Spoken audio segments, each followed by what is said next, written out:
Hey, good afternoon, Saints. Well, I'm sure by now everybody's kind of heard about the Yehuda Glick uh, actually being sworn into the Knesset, and he's the Temple Institute, I think it was, leader and probably the most recognizable proponent of building the temple as well as rights of the Jewish people to pray up on the Temple Mount. Oh, and there's something my browser doesn't like, the Times of Israel. But uh, it's bathed in controversy. And I just want to point something out biblically here. Uh, Besides the controversy he's generating, matter of fact, I think there was an article today. I tried to bring it up, but it crashed my browser. I think it was the Israel National News. Somebody was actually saying that putting him on the Knesset is going to lead to war. So people are getting a little fired up about it, but I want to go through something here. We know biblically, first let me come down here to Revelation 11, where it describes the temple that's there during the tribulation period. But the court which was without the temple leave out and measure it not, for it is given unto the Gentiles, and the holy city they shall tread under foot 42 months. And it's a quick little description there, but and the verse prior was about the temple as well. But it's the key differentiator here is that it doesn't have an outer court. It's given to the Gentiles. And if we compare that to the temple in Ezekiel 40, the outer court is actually measured, whereas in Revelation 11 it says don't measure it. Let's just take a quick look then. I was trying to find the Temple Institute aerial view of their designed temple sitting on the proposed Temple Mount, and I saw people that had done mock-ups and slammed them together, but I'm not convinced that what I was looking at was the actual Temple Institute's plan, because the mock-up had the Dome of the Rock sitting very adjacent to a mock-up of the temple, and I'm not sure that that's coming from the Temple Institute, because there's all this debate about what happens to the Dome of the Rock if they try and put the temple where they think it should be located. And a lot of people say, well, it's fine because they can go side by side and it still meets the criteria. But regardless, here's the, see if I can click on this. Yeah, here's the article with that image in it. And this is right off the Temple Institute site. And let's increase the size. There you go. Now it's hard to see from this, but it does appear that it doesn't have the outer court. Did they not design it in, or is it just missing? But you can see there's doesn't appear to be the outer court to this. This would be the court of women in here. I think this is the inner court, and then the temple, most holy proper here without an outer court. So if that's it, and if I'm looking at it correctly, then that fits the Revelation 11 temple. And yet, if I found it was a nice little graphic, there it is. The millennial temple is described in Ezekiel 40. And here, and it's probably too small to see, but he's actually quoting the verses because it's detailed out the dimensions of the temple that the Lord, our Lord, his temple that he's going to be in at least for the 1,000 years, but he sits on the throne for eternity. I'm just saying, at least for the 1,000 years, this configuration of the temple is going to be sitting there. And this has an outer court and has an outer wall. So that one that we looked at, that's the current Temple Institute's version of it, We were just looking at this part of it, whereas, here with this Ezekiel one, it has these little booths or stations for food preparation or whatever on the outside, and has the outer court defined within it, and the dimensions are exactly given right out of the text. And I guess, according to what other people have said and made videos about, the Temple Institute model that we looked at there was not designed to fit the Ezekiel temple. I don't know what the reasoning is for that, but happens to be scripturally pretty important, I think, because that pretty well demonstrates that this third temple is not the one that the Lord enters into, and that there's going to be 4 temples. So there's the point of zooming in on this third temple and what it means. Now, I did a video, and this goes back, I don't know, several months,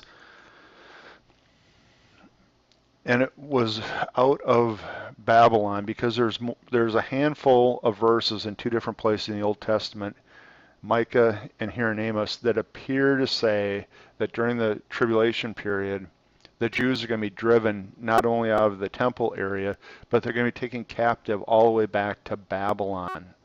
And there was a curious set of statements, though, in the way Amos put it. Let's go jump over there, read it real quick. Amos 5, down in 18 here. Yeah, woe unto you that desire the day of the Lord. So there's your context. To what end is it for you? The day of the Lord is darkness and not light, as if a man did flee from a lion and a bear met him, or went into the house and leaned his hand on the wall and the serpent bit him. Should not the day of the Lord be darkness and not light, even very dark and no lightness in it? I hate and I despise your feast days. Now listen to this. And I will not smell in your solemn assemblies. Though you offer me burnt offerings and meat offerings, I will not accept them, neither will I regard the peace offerings of your fat beasts. So he's completely rejecting their offerings and their assembly and their worship in the context of the day of the Lord, which would be the tribulation period. Take thou away from me the noise of thy songs. I will not hear the melody of thy viols. Yeah. But let judgment run down as waters, and righteousness as a mighty stream. Have you offered unto me sacrifice and offerings in the wilderness for 40 years, O house of Israel? But you have borne the tabernacle of your Molech, and the Chun, that's a statue, your images, the star of your God, which you made to yourselves. Therefore I'll cause you to go into captivity beyond Damascus, saith the Lord, whose name is the God of hosts. And that was the specific reference about probably the Jewish people being recaptured during the tribulation period. We know 2/3 by the end of the tribulation period, according to Zechariah 13, actually die. But here it looks like a bunch of them are going to be captured and carted off beyond Damascus, which is probably Babylon. According to the Micah verse, it said Babylon. So you can see, though, during the tribulation period, those feasts and the temple operation and all that is abhorrent to the Lord. And so, yeah, we look forward. I mean, I'm talking now as a born-again Christian. We look forward to seeing the events of the Bible unfold, like this desire to build the third temple. But this specific situation becomes abhorrent to the Lord. As a matter of fact, based on the fact that you have borne the tabernacle of your Molech. Now that's the house of, Molech was, the pagan deity that they were doing child sacrifice to. I mean, Satan, right? I mean, just brand another name to that, but it goes back to Nimrod in the original Tower of Babel and the worship practices there. and the statue of your image. Molech was set up as a statue where they would, burn their kids alive to. And the star of your God, which you made yourselves, which is, concerning, kind of a statement. So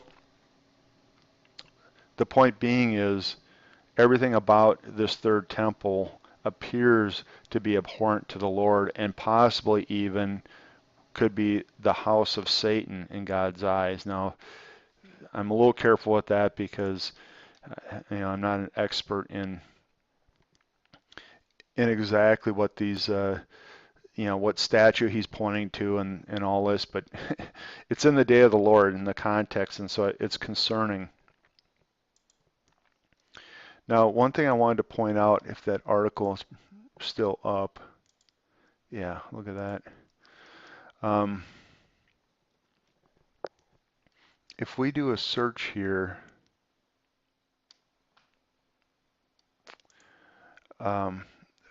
this is subtle, but concerning. Glick, who grew up in Brooklyn and immigrated to Israel with his family when he was 8, is next in line to enter parliament for the Likud party. In internal Likud elections before the general election in March, something about this website is just really goofy. He placed 33rd on the party roster for the Knesset. I know that seems rather random, but if you look, there's lots of Masonic influence in Israel right now. Did a couple of videos that looked at like the Israeli Supreme Court is dripping with Masonic symbolism, and a big, pyramid statue outside the whole thing, and the all-seeing eye pyramid above the Supreme Court, and the architects of and the design of that whole thing included the former premier of Israel. And now we see, that very concerning set of statements there in Amos about what God thinks of the worship practices, and potentially, calling it the house of Molech. There, it's all negative, right? And so here you have the lead advocate for the building of the temple and combining all faiths to pray. Matter of fact, if you go to the Temple Institute's, sort of advertisements on the website, it's a house of God for all nations, or some little catchy thing that they put on that, and they're trying to say that's the temple they're building. Well, no, that's the temple that Christ is going to reign from. They're building the house of Molech, if I can be so bold. So in that context, when I see this subtlety that he was 33rd on the party roster for the Knesset, and now he's in, 33 being one of those Masonic special numbers like 11 and 33, and all 33 degrees of high Freemasonry, when supposedly you're at the pinnacle, and then other people say once you've hit 33rd degree, you go off grid, and there's even more levels, but 33 degree is the highest published level. The Albert Pike and the U.S. presidents supposedly were at the 32 and 33 degree level of Freemasonry, and that's why we got the pyramid on the back of the dollar bill and blah, blah, blah. So I'm not saying necessarily that he's Masonic, but a whole bunch of them are in Israel. A whole bunch of the rabbis are. And I would just caution everybody that could have been just a little signal to the rest of them that the guy they're putting in, they always like to engineer these situations. The guy they're putting in, they tag a 33 on him.